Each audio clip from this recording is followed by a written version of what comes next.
Welcome back to another edition of Fox on West Virginia Mountaineer Sports, and we are nearly 3 weeks from the kickoff of the 2024 regular season, starting it off obviously with a vaunted rival in the Penn State Nittany Lions at home, Milan Puskar Stadium.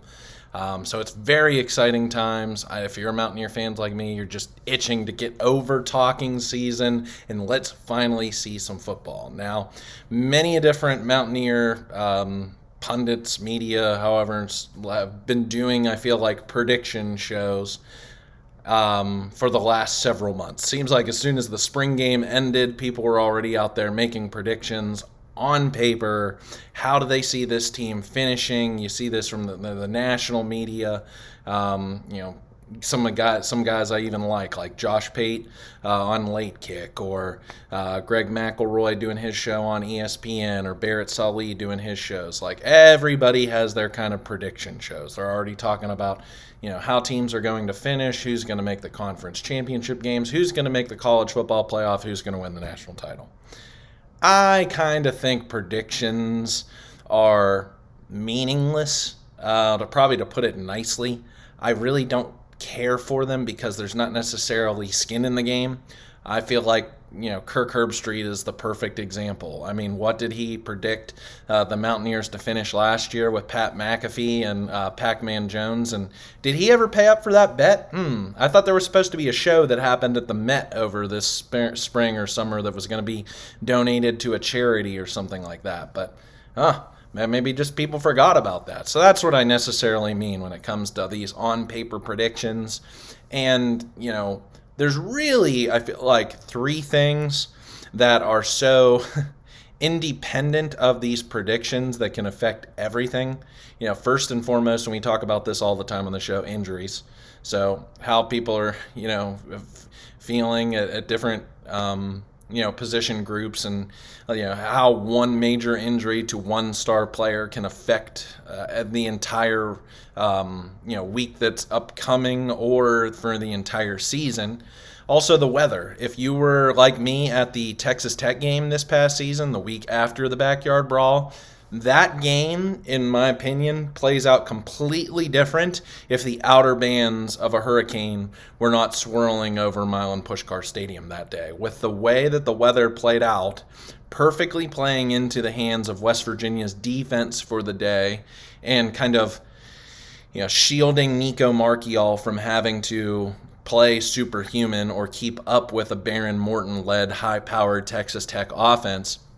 You wouldn't have seen a game that was 20-13 if that was the case.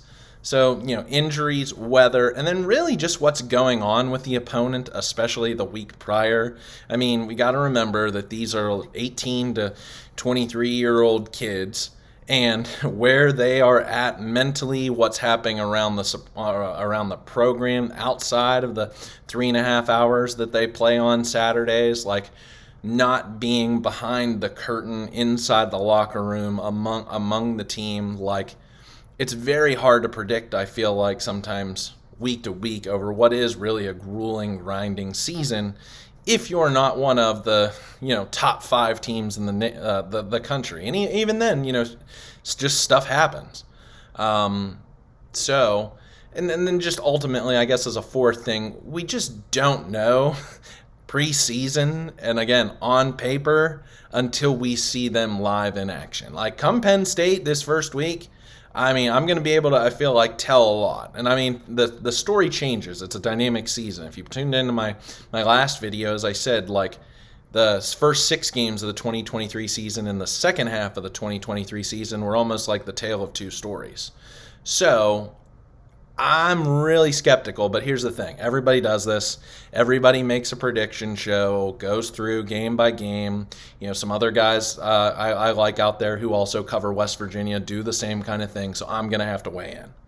So let's do it. I did this last year, not trying to toot my own horn or anything, but at least to just show okay, what sort of kind of credibility necessarily do you have to even do this? Well, last year I did predict West Virginia to an 8-4 season when most people, especially the national and Big 12 media, were barely picking West Virginia to win 3 games. So I saw through the numbers. I saw through the opponents and the schedule and the way it's set up. Last year, though, I predicted it to be a rough start for the Mountaineers. Losing to Penn State, losing to Texas Tech, losing to TCU, but then necessarily catching fire in the back half and winning their remaining, what was it, 6 out of 7 games to finish the year, 8-4, and then get to a bowl game. Of course, we know how it worked out. West Virginia went on that roll through September, beating Pitt, beating Texas Tech, beating TCU, then losing to Houston, Oklahoma State in back-to-back weeks, and, did lose to Oklahoma. So what I'll say when I'll start out, and I did this same thing last year, is while doing this exercise, I do think that I came up with a ceiling and a floor, which might be even more important, I feel like, for these kind of purposes to drive engagement back and forth between me and you all who watch these videos. So love to hear your comments here on YouTube. I see the ceiling being 10-2. And you might say, Carson, win every single game, ride to the national championship. I want to be a realist. I'm optimistically realistic most of the time. So as my ceiling, I think losing to Penn State and either Oklahoma State or Kansas State, perhaps both. I think that's the best West Virginia can necessarily ask for, is to go 10-2. That's hard pill to swallow, but still a 10-win season. Haven't done that since 2016. Probably would be good enough to get you into the Big 12 conference championship game. The way things might fall between Utah and whether it be Oklahoma State or Kansas State is another conference loss. And then so then I say the floor, and this is where it'll be kind of scary also, is 5-7. And the wins that I will chalk up as wins, much to the chagrin of many Pitt fan friends of mine that I have that might tune into this show: Albany, Pitt, Cincinnati, Baylor, and UCF. 5 wins. I'm saying right now on paper, I am confidently taking as a victory. So that makes for a lot of toss-ups. And why I'm not yet necessarily bullish on 2024, even though I'm going to walk through these games game by game, give you score predictions, win-loss. The margin for victory or defeat, I feel like in 7, maybe 8 games for the Mountaineers in 2024 will be decided by 7 points or fewer. I'm really doing this exercise and looking at the numbers between how West Virginia did last, in recent historical years, because again, West Virginia hasn't played Iowa State in a couple of seasons, and especially, got to go back to 2021 when they played at home. So, drawing on some of my historical knowledge, a lot of these, teams have some players who are very, young and now of. I'm thinking about Kansas, like the Kansas matchup against JT Daniels in Morgantown 2 years ago. A lot of the same players, at the skill positions for Kansas from that 2022 team are back to play again in Morgantown, and we know that was a, nightmare scenario. So, 10-2 ceiling, 5-7 floor. Why I like the schedule today, August 7th, as much as I did in February whenever it was released, and why I'm optimistic is because they have Penn State, they have Kansas, they have Iowa State, Kansas State, Baylor, and UCF all at home, with an extra week to prep for Oklahoma State with a bye week. No, that didn't mean anything at all, come this past year with Houston. But, you hear Neil Brown's comments, and he's saying the same thing I do. He thinks, this is a very tough schedule, going to be tougher than what we faced this past year. But he liked the way that it's set up with the home games, with the bye week when it did. Now, October's going to be a gauntlet. There's no doubt about it. Go to Sports Reference Stats and look. In the 2022 season, West Virginia just played 2 years ago, was the third hardest schedule in program history. Over 130 years of WVU football, third hardest. I think this schedule has much. I mean, Pitt and Virginia Tech, your non-conference, and that what the Big 12 schedule was just 2 years ago. I think this is going to be much tougher. So that's why I'm saying these games are going to be so close, so close. All right, let's walk through it. So I've kind of given away already with my ceiling and floor. Week 1 against Penn State, 38-31. I have so many scars, y'all, and I'm sure you're in the same boat as me. I feel like I've seen this movie before.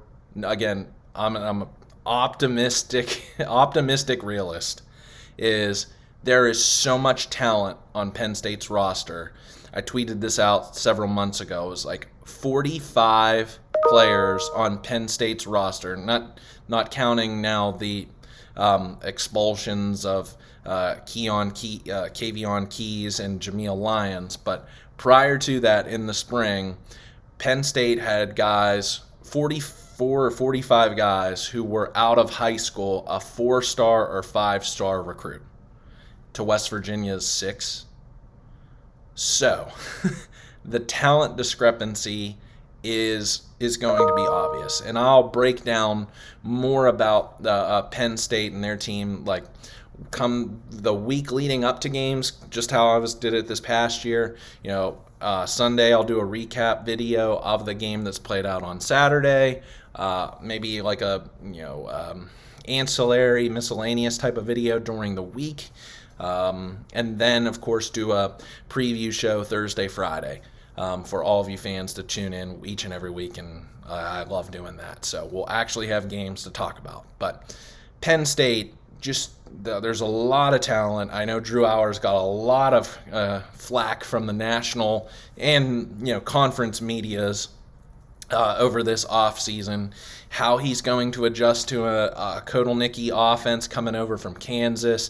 They lost Keandre Lambert-Smith at wide receiver, replacing him with Julian Fleming over from Ohio State. Their defense is going to be so good once again.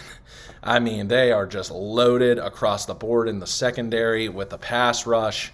So where I see this game playing out is, I could actually see it if I had a vision like I'm Paul Atreides from Dune, is WVU's going to go out there and their defense is going to make stop after stop when they necessarily need it. Penn State's going to have some struggles. It's just going to look like a ugly, confused Drew Aller type, like first quarter, maybe even into the second quarter. That West Virginia is just going to play the type of defense that we saw out of West Virginia in that like Texas Tech, in that TCU type game this past year, where they were flying around with reckless abandonment to the ball and playing well. The offense is going to get stymied, probably in the red zone, have to kick some field goals and settle for field 3 when they should get 6. Like, just things, they're just going to get stalled out at certain times. I don't think necessarily turn the ball over, but Penn State's defense is going to play just as stout as West Virginia's offense, so West Virginia's defense overachieving. And then Penn State scores late into the end of the first half, goes into like tied or something in halftime. Penn State comes out hot. This is the type of, if they didn't miss those kicks, those field goals in last year's game, go up potentially multiple scores, but Garrett Green in the offense is going to fight right back. And pound for pound, battle for battle, stride for stride, all the way into the fourth quarter, and then just something will fall apart. And West Virginia will keep it close within a touchdown. So if it's still a 10.5 point spread by the time kickoff on August 31st, I'd take it if you're a bettor, that West Virginia will keep it within 10.5. But just ultimately to see a team that's as loaded offensively and defensively with talent, at the running backs. The pass game but they still have a great wide tight end in Warren. Our plays he had his best game against the Mountaineers this past year. So, yeah, just the fact that it's in Morgantown, I think will make a difference in there for a half. So he's not going to set the world on fire. But they brought over a 5-star offensive lineman transfer over from Wisconsin who was from the state of Pennsylvania. They're going to plug and play at some of these positions where they have underclassmen who couldn't see the field over some of these upperclassmen from a year ago, and it's going to be tough. They're the toughest opponent on West Virginia's schedule for the entire season. There's a reason why they're going to be right up there alongside Oregon and Ohio State at the upper tier of the Big Ten. Now, can they get over the hump and win the Big Ten? That to be seen. But it's going to be. I hope I'm wrong. I truly do. I hope I'm wrong. Would be the biggest non-conference win for West Virginia in many, many years. Might have to go all the way back to the 80s and beating Oklahoma on the road. Those LSU games in the early 2010s would have been really, really nice. So that's just kind of how I feel about the Penn State game. I'm scarred. I'm scarred by, from the baseball team, thinking like they were going to win that North Carolina playoff game. I've been scarred by the basketball team and, how much they've let me down in the last decade. Again, obviously the Big 12 has not been friendly to the West Virginia brand and program. Other than the financial ramifications and benefits, I mean, yeah, there were some great Press Virginia years in basketball with Javon Carter, absolutely. Of 2016, awesome. 16, win 10 games, go to the Sweet 16 in the NBA, the NCAA March Madness playoffs, host an NCAA regional, Alec Manoa. There have been some flashes, but how many were just there on the precipice for winning a Big 12 basketball tournament, or again winning a pivotal game on the baseball field to I know they went on to a super regional this year, awesome, they're fantastic. Or let's go with recency bias there with baseball, getting over the hump. Football, same difference. 2018, everything in 2016, 2014 with TCU, and how that shaped the year. I am just starved for West Virginia to prove it, to prove us fans right, to give us some faith, some hope. I mean, 2007, y'all, was 17 years ago? I mean, that's a long time. I was just in intermediate middle school. Now I'm in my early 30s here. And now, it just seems so distant. And I know West Virginia, from a national perception, is taking a beating because of it. So just win, baby. Just win at the end of the day. That's how you cut against the grain. That's how you cut against the national media. That West Virginia has to be a disruptor to get onto the national scene. So if it wants to be, as a program, nationally relevant, in the top 25, being talked about, so on and so forth, and letting this brand play nationally to recruits, then you got to win a matchup like this. The only top 10 win that West Virginia's had as a member of the Big 12 was that 2014 game against Baylor. That just feels like forever ago. And they've had some chances in some big games and have just let Mountaineer fans down. So this could be a huge statement game. So I'm going to stick with, proven guilty until you prove me innocent and win a game. So in West Virginia, in Penn State, the history of over 100 years has not been friendly. Not been friendly at all against the Nittany Lions. So moving on, week 2. Easy one here. I'll say 49-14. Really seemed like West Virginia, whenever it was close, right there after the long rain delay, if you can remember, in that week 2 game at home against Duquesne last year, pushed the pedal to the metal and really threw over top all over, Duquesne, Hudson Clement having his breakout game.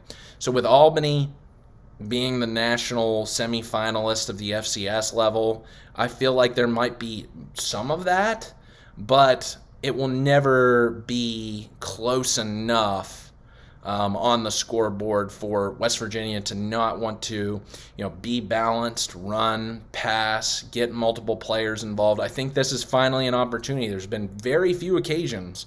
I can feel like I can only list them on one hand in the last of the Neil Brown era that West Virginia has been afforded the ability to play backups for extended periods of time. Like, I can think back to those Big East days, like the week one FCS opponent West Virginia would play. They'd be up so far in the third quarter. Pat White would be, pretty much sitting for an entire half. So I hope that we could finally see that. Again, weather dependent. Talked about that at the onset of this show. And I don't know a thing about Albany other than that stat. So who knows? Maybe they come out here and make it a game like William and Mary in 2013 or James Madison in 2019. If that's the case, this is going to be a scary year. Very scary. Because if you're West Virginia, you should bury Albany. And I think they will. So just a little bit different. I'll say 49 instead of 56 last year if they scored on Duquesne. They could have scored 60 on Duquesne, and really didn't. So this seems like a less by cutting it back by a touchdown, but it still means that West Virginia is going to get a lot of players involved. I think you necessarily need to keep some of your starters fresh for what's going to happen over the next 6 games. So that's kind of laying the foundation work. So 1-1 after the loss to Penn State beat Albany. On the road against at Pitt, I think I'm going to say 38-21. I think this isn't a fair assessment to not say that West Virginia is going to necessarily blow Pitt out of the water because of the whole rivalry game aspect, even though, if you change the name, change the type of rivalry hatred that the programs have against one another, if this was, say, Virginia, or let's go out west and say someone like Oregon State or Washington State, I don't know. Change the names. Like, that's how I see this Pitt program right now. They are in strangely rebuild mode from their ACC championship that was just 3 seasons ago. There was a botched quarterback decision this past year. The offense is getting a complete overhaul. They're playing a guy in Nate Yarnell who really was an afterthought. After you tried out Christian Vier after they sat.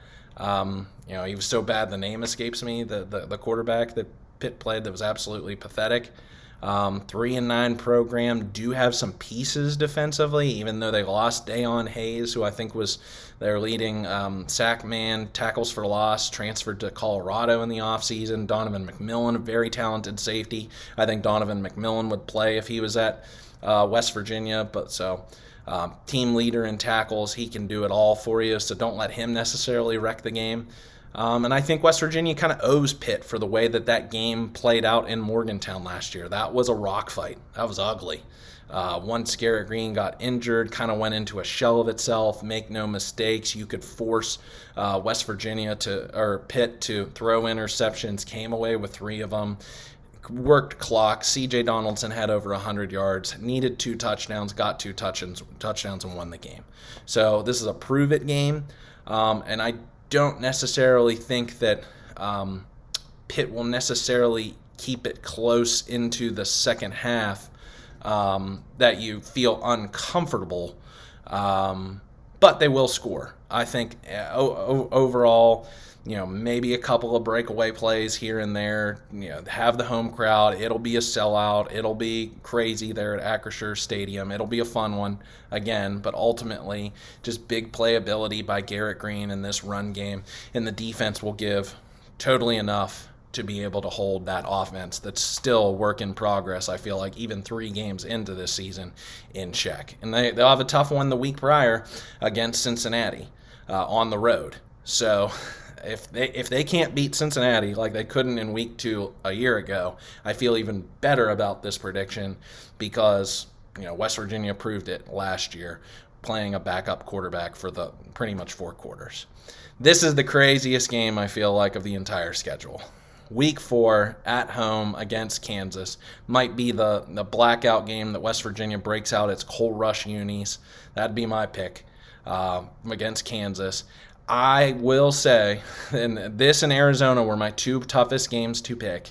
Then right behind there was Iowa State. I think that West Virginia can get its revenge ultimately against Jalen Daniels, against Devin Neal, Lance Leipold, this Kansas program for what happened in 2022. Consider that a fluke. That if they can focus on Devin Neal, not let him beat them. Who knows what happens with Jalen Daniels' health even just 4 games into the season. Bring enough pressure. He's missed a lot of football over these last 2 years. They don't have Jason Bean to throw out there in relief to cover themselves. The win with him in that offensive system that they had a year ago.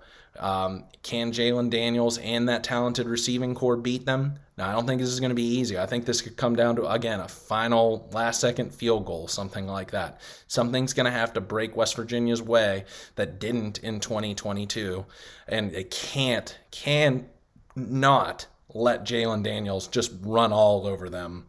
I still feel like I have PTSD flashbacks of Lee Koba on skates on a read option and Jalen Daniels just running by him. Or play action, haven't ever defended the RPO before, and they're throwing it deep downfield for an easy reception. Now, Kansas has talent. They got a lot of talent in their defensive secondary, so I think this can be a ground and pound type game. Right now, and like you say that like West Virginia can run the ball, wear clock, but both of these offenses are just so high powered. I cannot see in which this game isn't scored into the high 30s, low 40s. So I'll say the Mountaineers pull it out 41-38, go to 3-1, just as they did to start out the season a year ago. Well, they made it to 4-1, but get to that point in time going into the bye week. Even though West Virginia has 2 weeks to prepare for Oklahoma State, going to Boone Pickens Stadium is just, I feel like, the hardest road trip of the 5 that West Virginia has for the season. I mean, none are going to be easy except Cincinnati. And I'll even say Pitt, along those same lines. But Oklahoma State's going to be a doozy. Returning their entire offensive line, program that really pulled away from West Virginia in last year's matchup. Ollie Gordon running for over 200 yards at 28 points in the 4th quarter, when a game that Wilson Lamp still sabotaged on Preston Fox on that special teams play, when West Virginia could have got the ball up 24-20, 10 minutes to go in the 4th quarter. You go up 2 touchdowns, you win the ball game probably. But instead, and that's what I can honestly see out of this matchup. Again, Gundy runs a high-powered, fast-paced offense. They press their corners, dare you to go over top of them. Can West Virginia's receivers get enough separation? There have been dogfights, even with West Virginia's best aerial attack in 2018. I know you can debate that between 2012 and 2018, but let's just say, for example, this example, in 2018, David Sills, Gary Jennings with Will Greer at quarterback, Marcus Sims out there also, and West Virginia couldn't get it done against a 6-6 Taylor Cornelius-led Cowboys. I know West Virginia won at 2022. That was a completely different, I feel like, Cowboys team program at that time. Terrible weather. Last game of the season, Oklahoma State really didn't have too much to play for, and Ollie Gordon was a true freshman. So that's why I'm going like 31-27 Cowboys at home. Alan Bowman, just like last year, does just enough. Plays keep away from the Mountaineer defense, lets his skill position players do the dirty work. That offensive line up in front of him, he's not going to do anything necessarily to beat them. It's all these players around him. It's going to hinge upon Garrett Green to take care of the ball. He didn't play particularly well in that 2022 game. You remember he went out with injury. Nico Marchiol replaced him and came away with, once again, another relief victory at quarterback. So 3-2 at that point in the season, come back home for a very pivotal stretch. Very pivotal. Another toss-up game against Iowa State at home. Wouldn't that be interesting if they have their, I can't remember in the announcement this week, the Hall of Fame class induction, if Anthony Becht is inducted into the WVU Hall of Fame when his son, quarterback, Rocco Becht for Iowa State, is the opposing quarterback.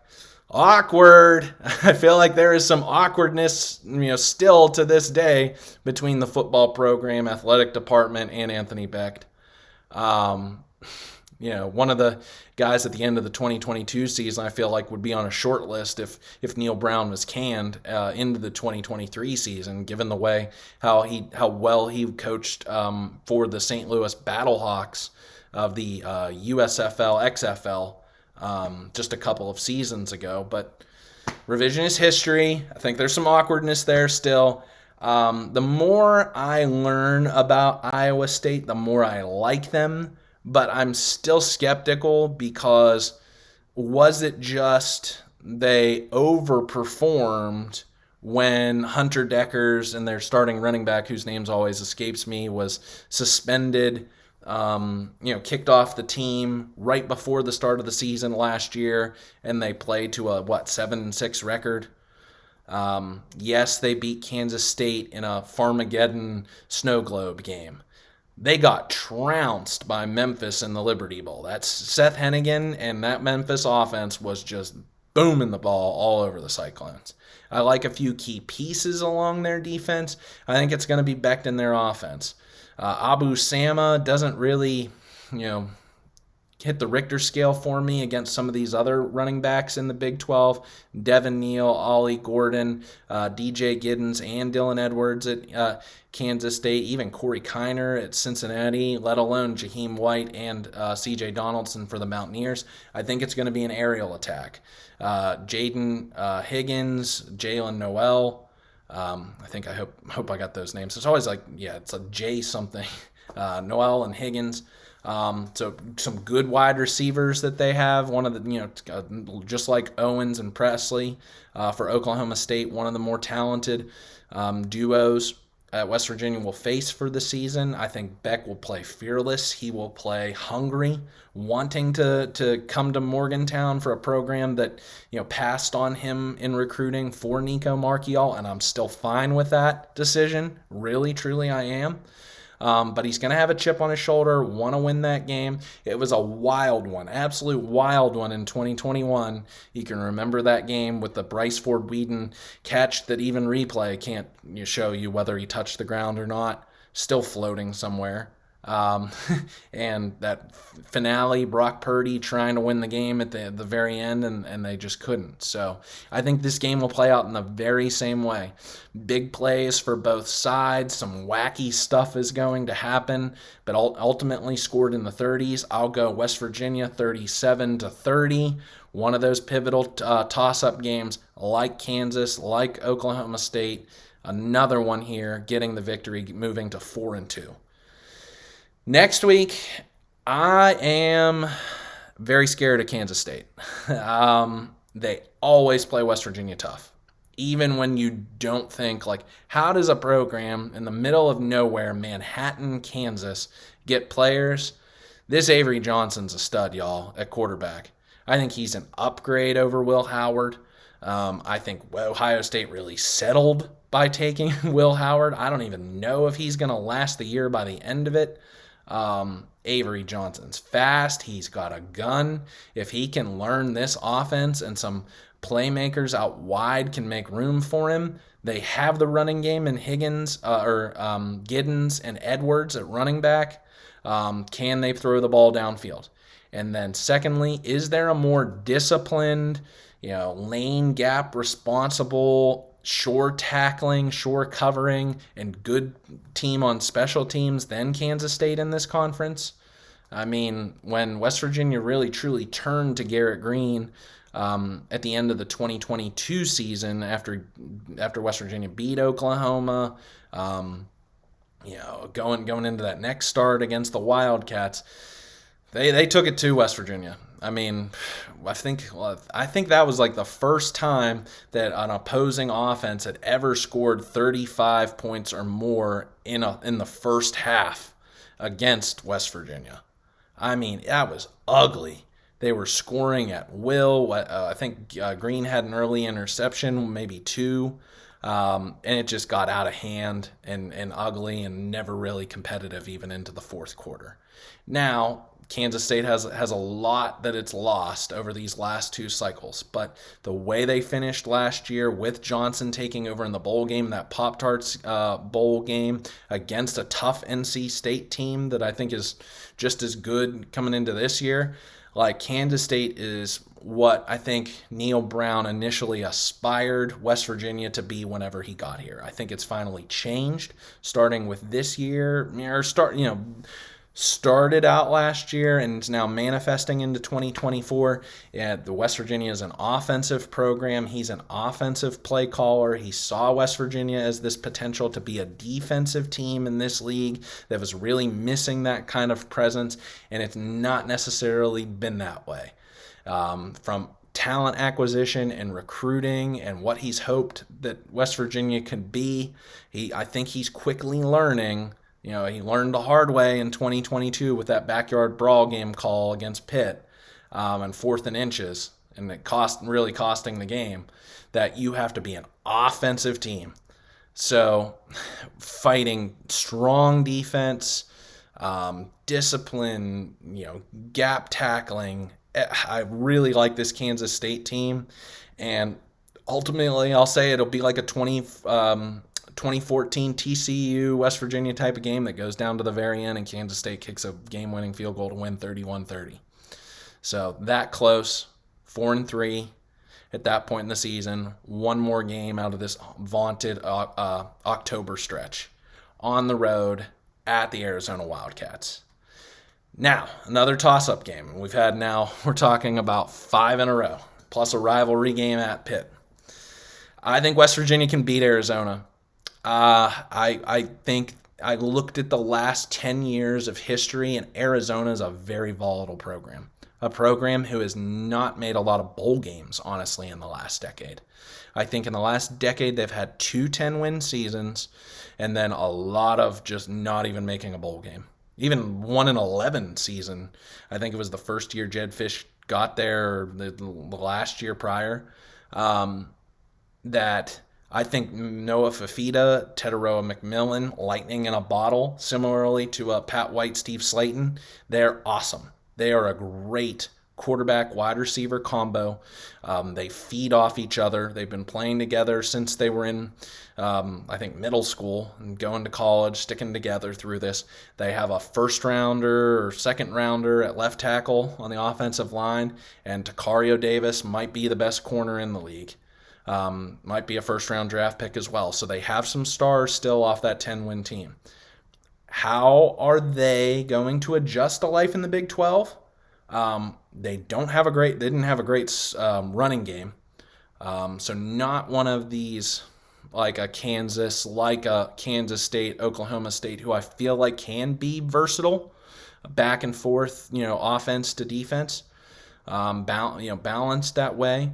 I don't think necessarily West Virginia has a corner that's going to be able to go mano-a-mano with McMillan for 4 quarters, so the scheme for that game is going to have to be impeccable, just like it was for UCF this past year. And still, Beanie Bishop gave up a touchdown that was just unstoppable to Javon Baker in the end zone in that contest. So McMillan could still get his own. So if you let those two guys eat, but you stop everybody else, and you can run it down their throats, can they, by this point in time, at the end of October, do they have the depth to take this physical pounding? And the Pac-12 was good this past year. So, I don't even know if these new 4 teams, Arizona, Arizona State, Colorado, Utah, are going to have the type of transition, growing pains that Houston, Cincinnati, UCF, BYU had this past year. I think it'll be more of a seamless transition, but even still, what Arizona's faced. I know they're at home. I think it's going to be an awesome environment. Awesome environment. West Virginia in its history has played well in the state of Arizona.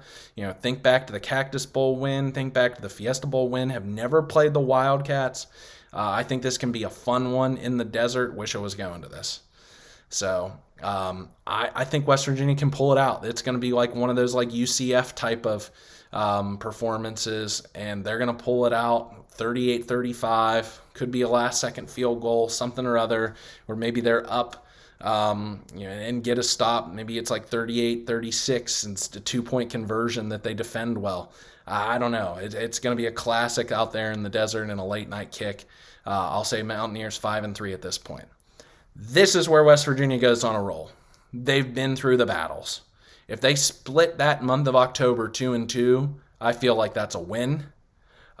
Yes, you have your Penn State loss, but beating Pitt in the backyard brawl and beating Kansas, you got to feel really good about where West Virginia's at 5-3. Then it hits this point in the season where it's theirs for the taking, because Cincinnati on the road might be right around, just above Albany is my most confident pick for the entire season. Pitt right there along kind of beside them. I think Cincinnati right around with Houston and Arizona State are the three most rebuilding programs in the country. Not going to have Emory Jones at quarterback, so trying to figure it out.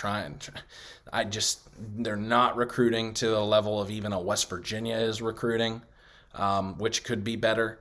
So I have no qualms about this contest that worked out to be 42-21 this past year, and if it wouldn't have been for a Jaheim White like roll scissor kick that caused a personal foul, negated a touchdown. Very next play, Garrett Green throws an interception. Like West Virginia could have won even bigger, but well in hand, ran all over Cincinnati. I think they were up, 21-0 at one point to start out that game.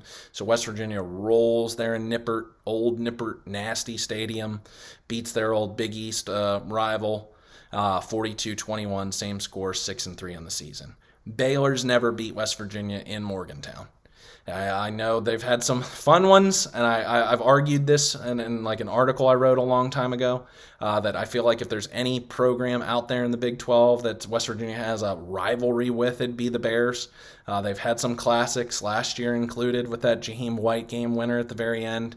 I'll say same score, 42-21 Mountaineers, 7-3 on the season. They come home, or they stay home. Senior day, UCF. By this point in the season, they're worn down. I don't even think maybe they make a quarterback change by this point in the season if KJ Jefferson can really hang in there the whole season. I do like RJ Harvey. I do like Xavier Townsend. I don't think they're there just yet defensively. They can prove me wrong, but can they stop? It's few. Senior day environment. West Virginia is still perhaps up there in like the third or fourth team in the Big 12 to contend for the Big 12 conference championship game. Give me the Mountaineers, and I think they can win that game by double digits. I'll say 37-27 against UCF. At home, late in November. Who knows? Maybe it snows. Team from Orlando, Florida, playing up in Morgantown, West Virginia, and it snows. Wouldn't that be something? Maybe it's a green out for Garrett Green there at the very end. And then last year, concluding my toss-ups, this is why I can't necessarily feel this confident why I'm being bullish, but I'll still, at the end of the day, I'll predict. I'll put in my snowball prediction. I can't believe I'm going here, but I'll say that West Virginia can get to 9 wins with a last regular season game victory on the road in Lubbock, an environment that has not been friendly at all to the Mountaineers for the last decade plus, and say West Virginia wins 34-30, finish 9-3. And that's the thing is, like with Texas Tech, I just go back to that Texas game that they had in the finale. I know that was on the road, not compared to home, But Texas Tech just reminds me of a Napoleon-led army, that they're going to fire everything at will, give you everything they have, and comes down to the very end. So we're talking week 13 here on the road. What does Texas Tech look like attrition-wise? West Virginia knocked out Tyler Shuck last year, ended his season. Is Baron Morton still feeling it? What injuries does West Virginia have? What are these teams both spent, or does West Virginia have, do they have the quality depth by that point in the season that they're plug and playing at some positions and they can win just enough on the road? And Texas Tech might be, their head might be in other places. You never know what teams that are out of contention necessarily might be feeling like at that point in the season. So I think that'll be a very interesting one. 50-50 toss-up that I'm not feeling good enough. But like I said, kind of at the onset before I started this, I am starving, absolutely starving for a memorable, historic type of West Virginia football season. And it's been a long, long time since that Orange Bowl victory, y'all. That you feel, and even then that season, that regular season, if it wasn't for the grace of God and Stedman Bailey, while being concussed, catching that 4th and 10 pass that I think it was he crawled off the field similarly to a Zach Frazier, or just got up and someone else yanked him off the field, that West Virginia had enough time on the clock that wouldn't have been forced a timeout to run off the time to get down the field, kick a field goal at South Florida, win that game, claim the title to the Big East championship to get into the Orange Bowl and beat Clemson. So even that season was a roller coaster. 2012 roller coaster. And I'm just itching for West Virginia to prove it. If they can't prove it week 1 against Penn State, so be it. That's August. So can you September 21st against Kansas, October 12th against Iowa State, October 26th against Arizona, at the end of the season against Texas Tech, and with some other games sprinkled in there in November, can you catch fire? So we're talking about this is a team with a lot of momentum. If they don't make the Big 12 championship game, don't go to a college football playoff, that they're playing in a very high profile bowl game, even though the playoff is going to get all the attention this year. And they play another 9-win team that really wants to win a game, unlike UNC this past year in the Duke's Mayo Bowl, and they can get to a 10-win season and feel really good about turning the reins over to Nico Marchiol at quarterback for 2025, with a lot of talent coming back at receiver, running back, and then some pieces again on the defense. So, what do you think? 9-3, losses to Penn State, Oklahoma State, and Kansas State, but coming away with wins over a ton of different toss-up close games. How many close games did I mention in that list? That I'm just maybe a little optimistic, a little too biased in saying, they're winning one more game than they should, 2 games. So I was 8-4. 8-4 for a long time, up until I did this exercise on paper. And maybe I'm betting in Iowa State or at Arizona or at Texas Tech with my heart instead of my head, and saying that they can get to 9 wins, and maybe 8-4 is more realistically. Or worst case scenario, I feel like is 5 and the floor. And that would be bad. So I don't want to think about that. So let me know your comments. If you like this video so far, smash that like button. Love to have you a subscriber for the channel for this season. I'll go real quickly through, I think, some goals, offensive points per game, and defensively points per game. So if we're splitting the difference between 2023, last year's offense at 31.5 points per game, and the offense that a lot of people are comparing this 2024 offense to in 2018 at 40 points per game, I'll split the difference between the two and take the average and say West Virginia's goal for this season should be about 36 points per game. That would put West Virginia, if we're taking last year's scoring statistics, that would put West Virginia 13th nationally. In the entire country from 2023. Every single team in that top 13 won 8 games or more. So that's good company. And with this type of schedule, you're going to need that. How many high-scoring games did I say that West Virginia is going to get into? They got to score into the 30s or more.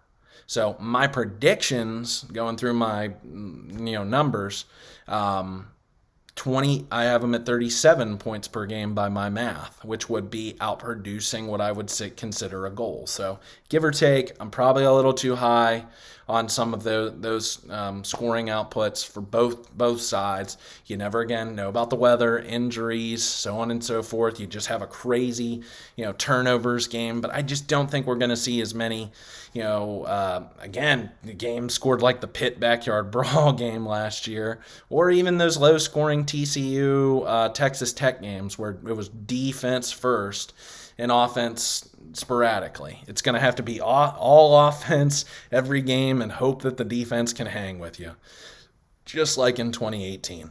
So points per game statistically defensively, I'm going 26, which is what West Virginia did in 2023. Why I'm saying that? Given the degree and difficulty of this schedule comparatively to last year's schedule. For one, that's huge. And secondly, there's a lot of turnover, I feel like, to this defense. You're flipping 3 of the 5 starters in the secondary, 2 at cornerback, 1 at safety. Trust Aubrey Burks. Anthony Wilson's a thumper. Linebackers, guys who I feel like should come along by the end of the season, but maybe not necessarily initially. Didn't see Josiah Trotter in last year because of his ACL tear. Trey Lathan only got 5 games in a devastating injury. Tyron Bradley was backing up Jared Bartlett for the 2023 season. Bursts onto the scene. Have really high hopes for all 3 of those guys. And you have quality depth pieces in the second string at Reed Carrico, Ben Cutter, and Ty French. So across those 6, I think West Virginia is going to have some studs. Just can they, before Halloween, play up to this potential, or as soon as week 1 against Penn State? I do think they have made a slight upgrade. Can't really necessarily judge it accurately, I feel like, until we see these players in person and how they produce. But getting TJ Jackson from Troy, getting Ty French, as I said, from Gardner-Webb, I don't think he's necessarily going to play on the defensive line, but he'll be an edge rusher.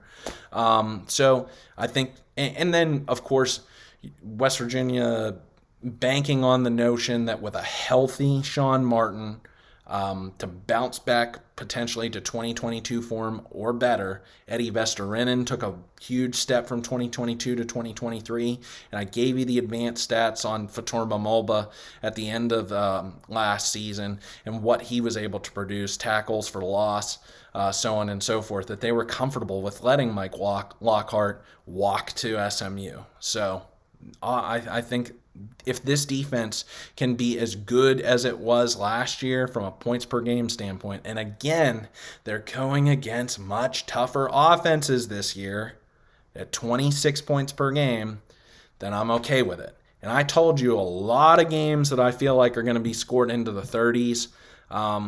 So I'm saying, like, I'm doing math on mine, 25 and a half. So that's beating that goal of 26 points per game. So I think it's doable. Can West Virginia outproduce, again, 36 points per game offensively, 26 points per game defensively? Let me know your thoughts. Is that manageable? Is that doable? And at the end of the day, moving on, switching topics, I think this is a team that coming into the preseason is right on the cusp of the national top 25. If you follow me on Twitter, and I hope you do, I have West Virginia slated at 25 right now. Some teams that I feel like could make an argument between that 25 to 30 range: USC, Louisville, Memphis, Wisconsin, maybe a Virginia Tech's getting some love, even though I don't necessarily understand it. Florida, even though they have a tough schedule. So there are some teams. Iowa State, I didn't have in my top 25. I'd put them right there alongside West Virginia. So that's what I mean. I think that I mean, they finished top 25th in the coaches poll to end the season, so I don't feel like I'm making a super stretch by putting there to begin the season, even though I think they're 33rd to start out the year in the coaches poll. So be it. Whatever.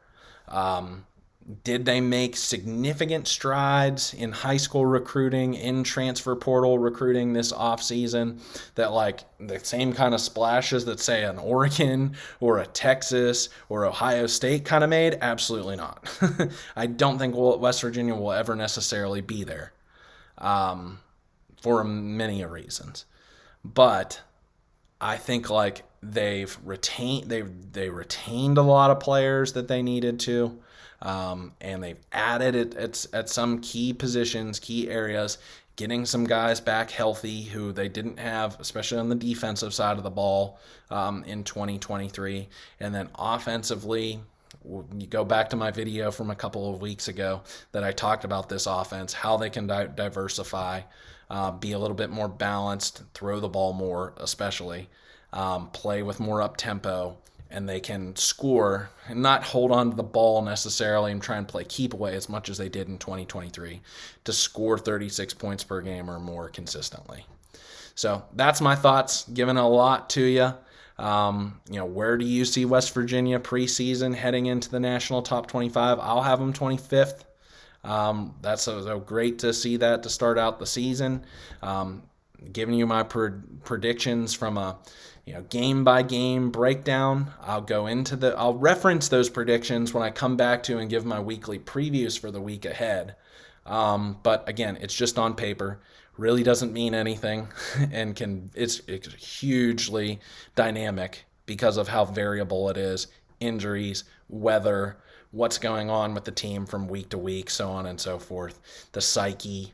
I mean, I feel like that 2022 season goes so differently if Neil Brown doesn't punt the ball on 4th and inches, or Bryce Ford Wheaton catches that ball on the curl route and doesn't give up the pick to MJ Devonshire, who's 6 yards off the ball behind him, or the refs call a completed pass to Reese